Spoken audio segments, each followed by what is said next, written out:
જય શ્રી કૃષ્ણ મિત્રો, નિત્ય સત્સંગમાં આપ સૌનું સ્વાગત છે।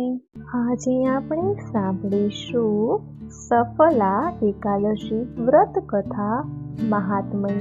જો આ વિડીયો તમને પસંદ પડે તો લાઈક અને શેર કરી ચેનલને સબસ્ક્રાઇબ જરૂરથી કરજો। માક્ષર માસના કૃષ્ણ પક્ષમાં આવતી એકાદશીને સફલા એકાદશી તરીકે ઓળખવામાં આવે છે। હિન્દુ ધર્મમાં એકાદશીનું ઘણું મહત્વ છે। એકાદશી દર મહિનામાં 2 વાર આવે છે।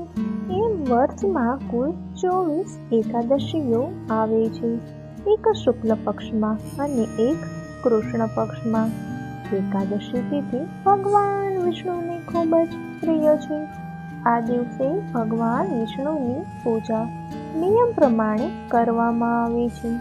ધાર્મિક માન્યતાઓ અનુસાર એકાદશીને દિવસે ભગવાન વિષ્ણુની પૂજા કરવાથી ભગવાન વિષ્ણુની વિશેષ કૃપા પ્રાપ્ત થાય છે અને મૃત્યુ પછી મોક્ષ પ્રાપ્ત થાય છે।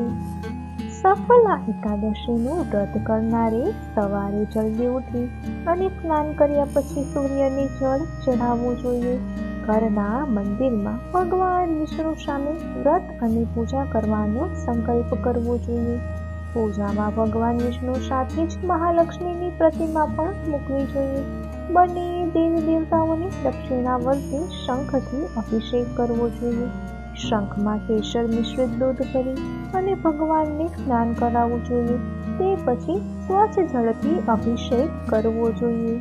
ભગવાનને પીળા વસ્ત્રો ચઢાવવા જોઈએ। ફળ અને મીઠાઈનો ભોગ તુલસી સાથે ધરવો જોઈએ। પૂજામાં ઓમ નમો ભગવતે વાસુદેવાય મંત્રનો જાપ કરવો જોઈએ। એકાદશીએ શિવલિંગ ઉપર ત્રાંબાના લોટાથી જળ ચઢાવી ઓમ નમઃ શિવાય મંત્રનો જાપ કરવો જોઈએ। બાળગોપાલનો અભિષેક કરવો જોઈએ। તુલસી સાથે માખણ મિશ્રીનો ભોગ ધરાવી શ્રી કૃષ્ણ શરણમ મમ મંત્રનો જાપ જપવો જોઈએ। કોઈ મંદિરમાં ધન, અનાજ અને પૂજાની સામગ્રીનું દાન કરવું જોઈએ। ગૌશાળામાં ધન અને લીલું ઘાસનું દાન કરવું જોઈએ તથા કોઈ જરૂરિયાતમંદ વ્યક્તિને ઊનના વસ્ત્રનું દાન કરવું જોઈએ। સફલા એકાદશીએ વિશેષ રૂપે દીપદાન કરવાનું પણ વિધાન છે।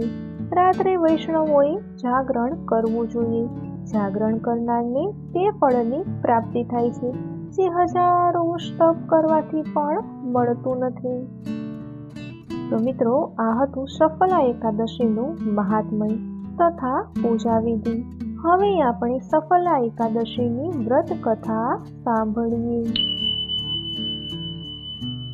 રાજા યુધિષ્ઠિરે ભગવાન શ્રી કૃષ્ણને પૂછ્યું, હે વાસુદેવ, તમે મને માક્ષર માસના શુક્લ પક્ષની એકાદશીનું મહાત્મય કહ્યું, તો હવે મને માક્ષર માસના કૃષ્ણ પક્ષમાં આવતી સફલા એકાદશીની માહિતી કહો। ત્યારે ભગવાન શ્રી કૃષ્ણ બોલ્યા, હે નૃપશ્રેષ્ઠ, તમે હવે સફલા એકાદશીની શુભકારિણી કથા સાંભળો। ચંપનવતી નામનું એક વિખ્યાત નગર કે જે પહેલા રાજા મહિષ્મતીની રાજધાની હતી। રાજશ્રી મહિષ્મના 5 પુત્રો હતા, જેમાં જે મોટો હતો તે સદાય પાપ કર્મમાં જ રહેતો હતો। પર સ્ત્રી ગામી અને વેશ્યાસક્ત હતો। એણે પોતાના પિતાના ધનનો પાપ કર્મમાં જ ખર્ચ કર્યો હતો। એ હંમેશા દુરાચાર પરાયણ અને બ્રાહ્મણોનો નિંદક હતો। તે વૈષ્ણવો અને દેવોની હંમેશા નિંદા કરતો હતો। પોતાના પુત્રને આવો પાપચારી જોઈને રાજા મહિષ્મતી રાજકુમારોમાં એનું નામ લુંભક રાખી દીધું। પછી પિતા અને ભાઈઓએ મળીને એને રાજ્યમાંથી બહાર કાઢી મૂક્યો। લુંભક ગાઢ જંગલમાં ચાલ્યો ગયો। ત્યાં જ રહીને એણે નગરમાંનું ઘણું ખરું ધન લૂંટી લીધું। એક દિવસ જ્યારે એ રાત્રે ચોરી કરવા નગરમાં આવ્યો ત્યારે ચોકીદારોએ એને પકડી લીધો। પરંતુ જ્યારે એણે કહ્યું કે હું રાજા મહિષ્મતનો પુત્ર છું, ત્યારે ચોકીદારોએ એને છોડી મૂક્યો। પછી એ વનમાં પાછો આવ્યો। એને માંસ અને ફળો ખાઈને જીવન નિર્વાહ કરવા લાગ્યો। એ દુષ્ટનું વિશ્રામ સ્થાન એક પીપળાના વૃક્ષ પાસે હતું। ત્યાં ઘણા વર્ષોનું જૂનું પીપળાનું વૃક્ષ હતું. આ વતનમાં એ વૃક્ષ એક મહાન દેવ માનવામાં આવતું હતું. પાપ બુદ્ધિ લુંભક ત્યાં જ રહેતો હતો. એક દિવસ કોઈ સંચિત પુણ્યના કારણે એના દ્વારા એકાદશીના વ્રતનું પાલન થઈ ગયું. માક્ષર માસના કૃષ્ણ પક્ષની દશમીને દિવસે પાપી લુંભકે ફળ ખાધા અને વસ્ત્રહીન હોવાને કારણે રાત પર ઠંડીમાં ઠૂઠવાતો રહ્યો. આથી એ સમયે ઊંઘ ન આવી કે ન આરામ મળ્યો કે નિષ્પ્રાણ જેવો થઈ ગયો. સૂર્યોદય થવા છતાં એ ભાનમાં ન આવ્યો. સફલા એકાદશીને દિવસે પણ બેભાન પડ્યો રહ્યો. બપોરે એને ભાન આવ્યું ત્યારે ઊભો થઈને આમ તેમ જોતો લંગડાની જેમ લથડિયા ખાતો વનમાં અંદર ગયો. એ ભૂખને કારણે દુર્બળ અને પીડિત થઈ રહ્યો હતો. રાજન જ્યારે લુંભક ઘણા બધા ફળો લઈને વિશ્રામ સ્થાને આવ્યો ત્યાં સુધીમાં સૂર્યોદય અસ્ત થઈ ગયો હતો. ત્યારે એ પીપળાને ફળ અર્પણ કરીને નિવેદન કર્યું કે આ ફળોથી લક્ષ્મીપતિ ભગવાન વિષ્ણુ સંતુષ્ટ થાય.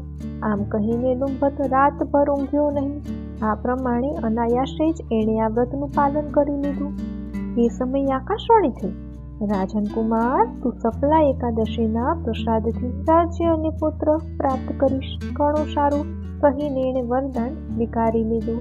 ત્યાર પછી એનું રૂપ દિવ્ય થઈ ગયું અને એને ઉત્તમ બુદ્ધિ ભગવાન વિષ્ણુના ભજનમાં લાગી ગઈ. દિવ્ય આભૂષણોની શોભાની સંપન્ન થઈ એણે નિષ્કંટક રાજ્ય પ્રાપ્ત કર્યું અને 15 વર્ષ સુધી એ રાજ્ય કરતો રહ્યો. એ સમયે ભગવાન શ્રી કૃષ્ણની કૃપાથી એને મનોજ્ઞ નામનો પુત્રની પ્રાપ્તિ થઈ. જ્યારે પુત્ર મોટો થયો ત્યારે લુંભકે તરત રાજ્યની મમતા છોડીને રાજ્ય પુત્રને સોંપી દીધું અને એ ભગવાન શ્રી કૃષ્ણના ચરણોમાં પહોંચી ગયો કે જ્યાં જઈને મનુષ્ય ક્યારેય શોકમાં નથી પડતો. આ પ્રમાણે જે સફલા એકાદશીનું ઉત્તમ વ્રત કરે છે તે આ લોકમાં સુખ ભોગવીને મૃત્યુ પછી મોક્ષ પ્રાપ્ત કરે છે. સંસારમાં એ મનુષ્ય ધન્ય છે કે જે સફલા એકાદશીના વ્રતમાં સંલગ્ન રહે છે અને એનો જ જન્મ સફળ છે. સફલા એકાદશીના મહિમાને વાંચવા, સાંભળનારા અને અનુસરનારા આચરણ કરવાથી મનુષ્ય રાજસુ યજ્ઞનું ફળ મેળવે છે. તો મિત્રો, આ હતી સફલા એકાદશીના વ્રતની કથા. જો આ માહિતી તમને પસંદ પડી હોય તો વિડીયોને લાઈક અને શેર કરી ચેનલને સબસ્ક્રાઈબ જરૂરથી કરજો. જય શ્રી કૃષ્ણ.